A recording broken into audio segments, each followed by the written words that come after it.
दोस्तों नमस्कार, ये है मार्गदर्शन फॉर सिविल सर्विसेज। मैं अनुराग चौधरी। दोस्तों, सामान्य अध्ययन वस्तुनिष्ठ प्रश्न संग्रह श्रृंखला में आज की वीडियो में प्रस्तुत है एनसीईआरटी आधारित भारतीय अर्थव्यवस्था के महत्वपूर्ण प्रश्नों का भाग 9, जो आपके आगामी परीक्षाओं के लिए बहुत ही उपयोगी तथा महत्वपूर्ण है। दोस्तों, इस वीडियो में हम राजकोषीय नीति एवं बजट तथा भुगतान संतुलन से संबंधित महत्वपूर्ण प्रश्नों को कवर करेंगे। तो आइए शुरू करते हैं आज का वीडियो। सबसे पहले राजकोषीय नीति और बजट से संबंधित महत्वपूर्ण प्रश्नों को देखते हैं। दोस्तों देखिए, पहला प्रश्न है कि राजकोषीय नीति यानी फिस्कल पॉलिसी किससे संबंधित है, आपको बताना है। ऑप्शन है मौद्रिक नीति से, बैंकिंग व्यवस्था से, आर्थिक प्रगति योजना से, या फिर सरकार की प्राप्तियों और व्यय से। तो सही उत्तर क्या हो जाएगा?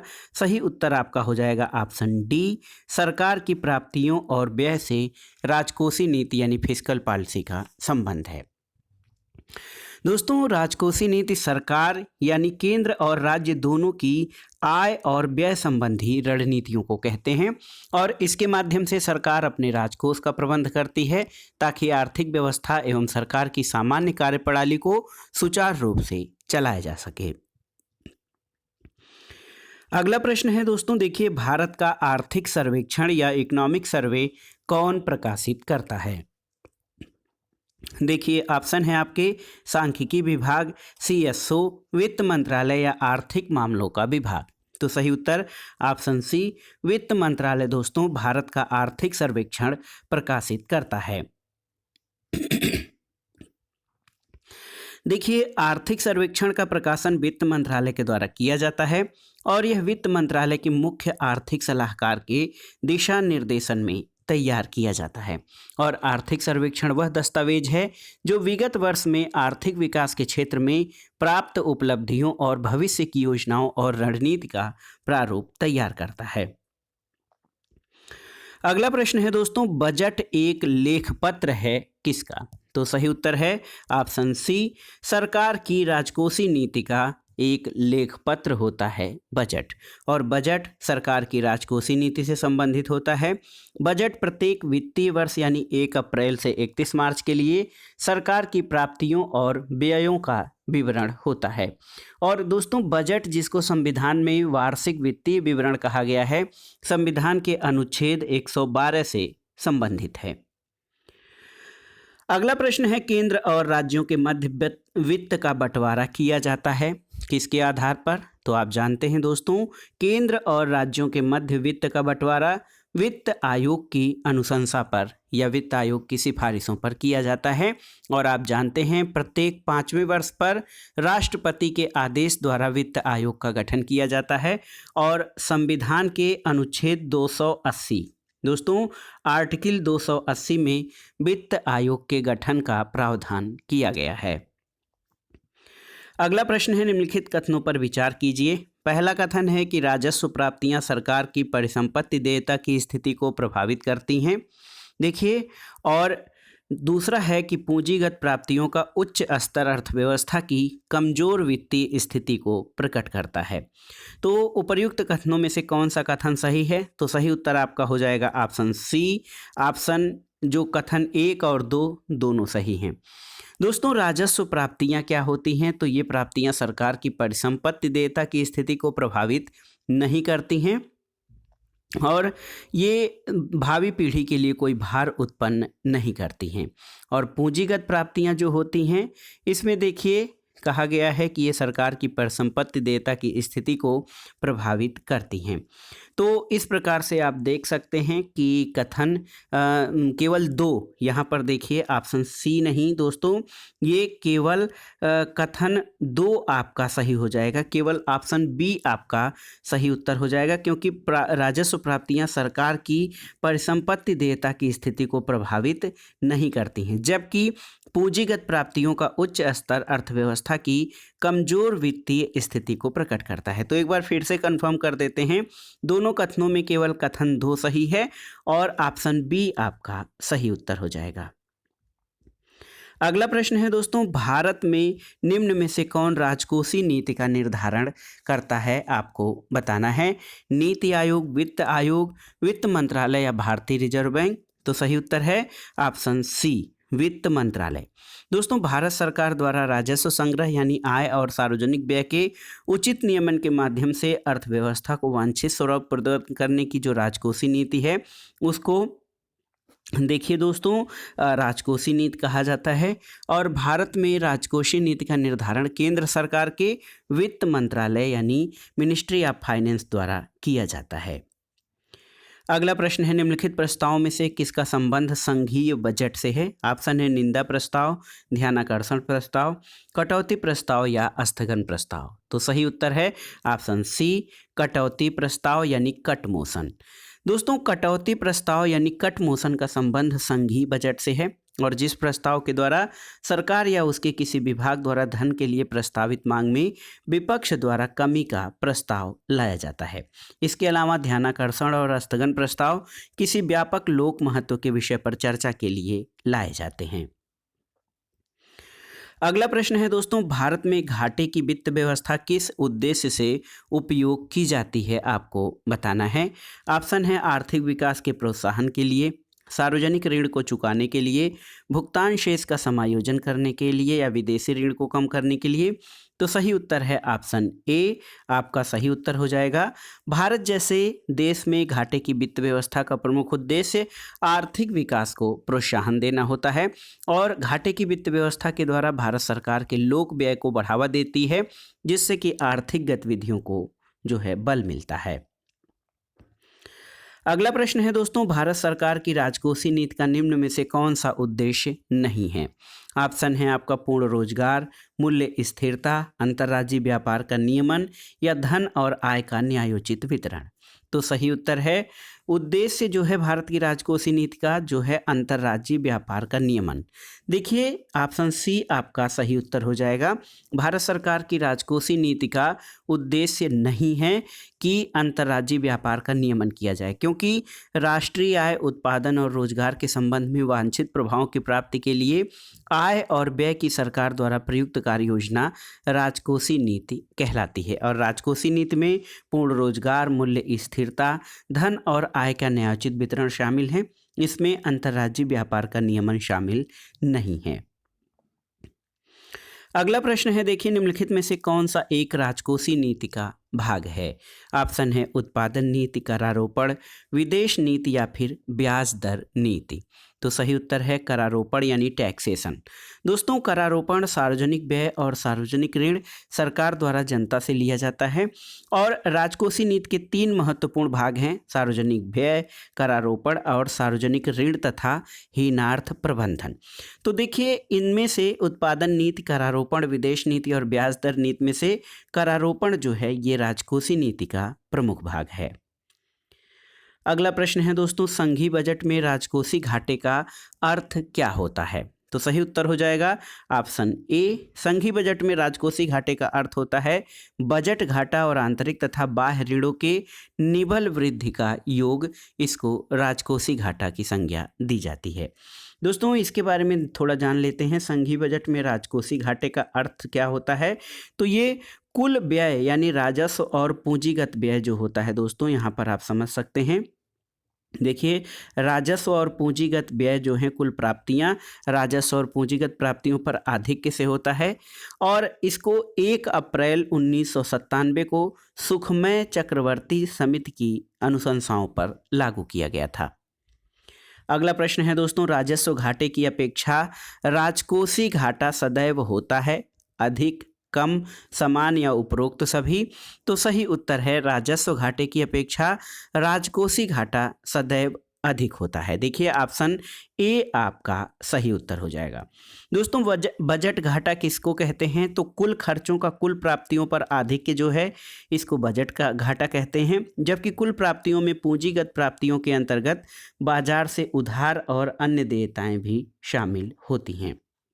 इसके अलावा देख सकते हैं दोस्तों, राजस्व घाटा राजस्व प्राप्तियों की अपेक्षा राजस्व खर्च का आधिक्य होता है और चालू खाता व्यापार शेष और विदेशों से निबल कारक आय और विदेशों से एक पक्षीय अंतरण होता है। यदि यह ऋणात्मक है तो ये चालू खाता घाटा होता है और धनात्मक होने पर चालू खाता आधिक्य होता है। तो दोस्तों, राजस्व घाटे की अपेक्षा राजकोषीय घाटा हमेशा अधिक होता है। अगला प्रश्न है दोस्तों, सार्वजनिक क्षेत्र में विनिवेश को कहा जाता है। ऑप्शन है उदारीकरण, वैश्वीकरण, औद्योगिकरण या निजीकरण। तो सही उत्तर है ऑप्शन डी, निजीकरण। देखिए दोस्तों, ऑप्शन डी इसका इसलिए होगा क्योंकि विनिवेश स्वामित्व हस्तांतरण की एक प्रक्रिया है और सरकारी क्षेत्र के उपक्रमों में विनिवेश को निजीकरण कहते हैं। और निजीकरण या प्राइवेटाइजेशन वह प्रक्रिया है जिसमें सरकार सार्वजनिक उपक्रमों के स्वामित्व को निजी व्यवसायी या उद्यमी को बेचती है और विनिवेश द्वारा प्राप्त पूंजी को राष्ट्रीय निवेश कोष में रखा जाता है। अगला प्रश्न है दोस्तों, भारत सरकार के बजट में जो है कुल प्राप्ति और कुल व्यय के अंतर को क्या कहा जाता है। तो आप जानते हैं भारत सरकार के बजट में कुल प्राप्ति और कुल व्यय के अंतर को बजट घाटा कहते हैं। और दोस्तों, इसके अंतर्गत गैर ऋण प्राप्तियां जो प्राथमिक व्यय और ऋण व्यय यानी द्वितीयक व्यय शामिल होते हैं। तो इस प्रकार से आप देख सकते हैं कि भारत सरकार के बजट में कुल प्राप्ति और कुल व्यय को के अंतर को बजट घाटा कहते हैं। अगला प्रश्न है दोस्तों, भारत सरकार के बजट आंकड़ों में राजकोषीय घाटा क्या होता है। तो यहाँ पर देखिए, राजकोषीय घाटा कुल व्यय माइनस प्राथमिक प्राप्तियां जिसमें गैर ऋण प्राप्तियां शामिल हैं। ऑप्शन डी आपका सही उत्तर हो जाएगा। भारत सरकार के बजट आंकड़ों में दोस्तों, भारत सरकार के बजट आंकड़े में कुल व्यय में से गैर ऋण राजस्व प्राप्तियों को घटाने से राजकोषीय घाटा प्राप्त होता है। और सामान्यतः सरकार द्वारा अपने राजकोषीय घाटे को समाप्त करने के लिए बाजार से ऋण लिए जाते हैं, इसलिए सरकार द्वारा बाजार से लिए गए सकल ऋण को राजकोषीय घाटा कहा जाता है। तो एक प्रकार से सामान्य रूप से देखा जाए दोस्तों कि राजकोषीय घाटा सरकार के कुल व्यय में से गैर ऋण राजस्व प्राप्तियों को घटाने से प्राप्त होता है और सरकार द्वारा राजकोषीय घाटे को समाप्त करने के लिए बाजार से ऋण लिया जाता है और सरकार द्वारा बाजार से लिए गए सकल ऋण को राजकोषीय घाटा कहते हैं। अगला प्रश्न है, हाल के वर्षों में भारत सरकार के व्यय का सबसे बड़ा क्षेत्र क्या है। ऑप्शन है आपके रक्षा, सहायकी यानी सब्सिडी, ब्याज भुगतान या सामान्य सेवाएं। तो सही उत्तर है ब्याज भुगतान। ऑप्शन सी आपका सही उत्तर हो जाएगा। दोस्तों, केंद्रीय बजट 2018-19 के अनुमानों के अनुसार करों और शुल्कों में राज्यों के हिस्से के अतिरिक्त राज्य सरकार के बजट व्यय का सबसे बड़ा भाग ब्याज के भुगतान में व्यय होता है और इसके बाद केंद्रीय क्षेत्र की योजना में, केंद्र प्रायोजित योजनाओं में, रक्षा में और सब्सिडी में होता है। तो सबसे अधिक भारत सरकार के व्यय का सबसे बड़ा क्षेत्र ब्याज की अदायगी या ब्याज का भुगतान है। अगला प्रश्न है, 2018-19 के अनुमान के अनुसार भारत सरकार का धन प्राप्त करने का सबसे बड़ा साधन क्या था। तो सही उत्तर हो जाएगा ये वस्तु और सेवा कर यानी जीएसटी से सरकार को सर्वाधिक आय प्राप्त हो रही है। अगला प्रश्न है, इनमें से कौन सामान्यतः भारतीय संसद में वित्त बजट प्रस्तुत करता है। ऑप्शन है आरबीआई गवर्नर, बजट मंत्री, वित्त मंत्री या वित्त सचिव। तो सही उत्तर है फाइनेंस मिनिस्टर। ऑप्शन सी आपका सही उत्तर हो जाएगा। दोस्तों, वित्त बजट सार्वजनिक आय और व्यय का सरकारी दस्तावेज है जो एक वित्तीय वर्ष के लिए होता है और ये सामान्यतः देश के वित्त मंत्री द्वारा प्रस्तुत किया जाता है और बजट में विगत वर्ष की उपलब्धियों और चालू वित्त वर्ष के आय और व्यय संबंधी वास्तविक और संशोधित अनुमान शामिल होते हैं। दोस्तों, 2017-18 से संसद में बजट प्रस्तुत करने की तिथि 28 फरवरी से बदलकर 1 फरवरी कर दी गई है। अगला प्रश्न है, भारत में निम्न में से किस क्षेत्र में कार्यरत श्रमिकों की संख्या अधिकतम है। विनिर्माण, कृषि, आईटी या सेवा। तो सही उत्तर है कृषि क्षेत्र में। दोस्तों, कृषि क्षेत्र में संपूर्ण कार्यरत जनसंख्या का लगभग 50% भाग नियोजित है और जबकि कृषि का योगदान सकल घरेलू उत्पाद में केवल 15 से 18% है। अगला प्रश्न है, राजस्व व्यय और राजस्व प्राप्ति में अंतर को क्या कहा जाता है। तो सही उत्तर है राजस्व घाटा। दोस्तों, रेवेन्यू डेफिसिट जो होता है राजस्व व्यय और राजस्व प्राप्ति से अधिक हो जाए अगर तो उसे राजस्व घाटा कहते हैं और राजस्व प्राप्तियों के अंतर्गत कर राजस्व प्राप्तियां और गैर कर राजस्व प्राप्तियां दोनों शामिल हैं, जबकि राजस्व व्यय में पूंजीगत व्यय को छोड़कर अन्य सभी व्यय शामिल होते हैं। अगला प्रश्न है दोस्तों, यहाँ पर आप देख सकते हैं प्राथमिक घाटा या प्राइमरी डेफिसिट किसे कहते हैं। तो सही उत्तर है प्राइमरी घाटा प्राथमिक व्यय और प्राथमिक प्राप्तियों में अंतर को कहा जाता है। तो देखिए, प्राइमरी घाटा प्राथमिक व्यय और प्राथमिक प्राप्तियों के मध्य अंतर है, और प्राथमिक व्यय में गैर ऋण व्यय को शामिल किया जाता है, जबकि प्राथमिक प्राप्तियों में गैर ऋण प्राप्तियां शामिल होती हैं। तो इसके बाद आइए अब देखते हैं दोस्तों राजकोषीय नीति और बजट के बाद अब देखते हैं भुगतान संतुलन से संबंधित महत्वपूर्ण प्रश्नों को। ई व्यापार का अर्थ क्या होता है दोस्तों, आपको बताना है। ई व्यापार यानी ई कॉमर्स। तो सही उत्तर है दोस्तों, ई कॉमर्स जो है ये इंटरनेट द्वारा किए जाने वाले व्यापार को कहा जाता है, और इसमें एक राष्ट्र की सीमाओं के भीतर अथवा अंतर्राष्ट्रीय स्तर पर ये दोनों कार्य करता है। इसके प्रमुख उदाहरणों में अमेजन, फ्लिपकार्ट और इस जैसी कई सारी कंपनियां शामिल हैं। अगला प्रश्न है भुगतान संतुलन या बैलेंस ऑफ पेमेंट में निहित है क्या? दृश्य व्यापार, अदृश्य व्यापार, ऋण और उपर्युक्त सभी। तो सही उत्तर है दोस्तों उपर्युक्त सभी। भुगतान संतुलन के अंतर्गत कृषि और औद्योगिक वस्तुओं के निर्यात, सेवाओं के निर्यात को छोड़कर, कृषि और औद्योगिक वस्तुओं का आयात, सेवाओं के आयात को छोड़कर, और व्यापार शेष और अदृश्य व्यापार शेष को शामिल किया जाता है। और इस तरह से भुगतान संतुलन के अंतर्गत किसी अर्थव्यवस्था या देश का शेष विश्व के साथ सभी प्रकार के मौद्रिक लेन देन का लेखांकन दर्ज किया जाता है। अगला प्रश्न है दोस्तों अवमूल्यन का अर्थ क्या होता है? ऑप्शन है वस्तुओं और सेवाओं के मूल्यों में कमी, अन्य देशों की मुद्राओं के संदर्भ में देश की मुद्रा के मूल्य में कमी करना, मुद्रास्फीति में वृद्धि या राष्ट्रीय चरित्र में ह्रास। तो सही उत्तर है ऑप्शन बी, अन्य देशों की मुद्राओं के संदर्भ में देश की मुद्रा के मूल्य में कमी करना अवमूल्यन कहलाता है, और अवमूल्यन स्थिर विनिमय दर प्रणाली के अंतर्गत आता है। इसका तात्पर्य किसी देश की मुद्रा के मूल्य में अन्य देशों की मुद्रा के सापेक्ष कमी करना होता है, और ये संरक्षणवादी मौद्रिक नीति का उपकरण होता है। अगला प्रश्न है दोस्तों निम्नलिखित में से कौन सा एक मुद्रा के अवमूल्यन का प्रभाव नहीं है? इससे आयातकर्ता देश में मुद्रा अपस्फीति होती है, इससे निर्यातकर्ता देश में मुद्रा अपस्फीति होती है, इससे निर्यातकर्ता देश में मुद्रा अधिकृत होती है, और इससे आयातकर्ता देश में मुद्रा अवमूल्यन होता है। तो इसमें पूछा गया है कि कौन सा मुद्रा के अवमूल्यन का प्रभाव नहीं है, तो सही उत्तर ऑप्शन ए हो जाएगा। इससे आयातकर्ता देश में मुद्रा अपस्फीति होती है, ये दोस्तों मुद्रा के अवमूल्यन का प्रभाव नहीं है, क्योंकि मुद्रा के अवमूल्यन से आयातकर्ता देश में या इंपोर्टर में मुद्रा अपस्फीति नहीं होती है, क्योंकि देश में आयातित वस्तुओं की कीमत बढ़ने के कारण कीमत स्तर में वृद्धि होती है, जिससे आयात में कमी आती है, और निर्यात सस्ता होने के कारण निर्यात में वृद्धि होती है। अगला प्रश्न है दोस्तों सुपर 301 यानी सुपर 301 किससे संबंधित है? ऑप्शन है अंतर्राष्ट्रीय संधि, परमाणु विस्फोट, मानवाधिकार या मुक्त व्यापार में अवरोध। तो सही उत्तर है ऑप्शन डी, मुक्त व्यापार में अवरोध। दोस्तों सुपर 301 या स्पेशल 301 अमेरिकी व्यापार और प्रतिस्पर्धा अधिनियम 1988 की एक धारा है, जिसके अंतर्गत अमेरिका के द्वारा किसी भी देश के विरुद्ध आर्थिक कार्रवाई की जाती है, और इसे WTO की मुक्त व्यापार नीति के विपरीत माना जाता है। अगला प्रश्न है दोस्तों विदेशी संस्थाओं के द्वारा भारतीय कंपनियों के शेयर और बांड खरीदने को क्या कहा जाता है?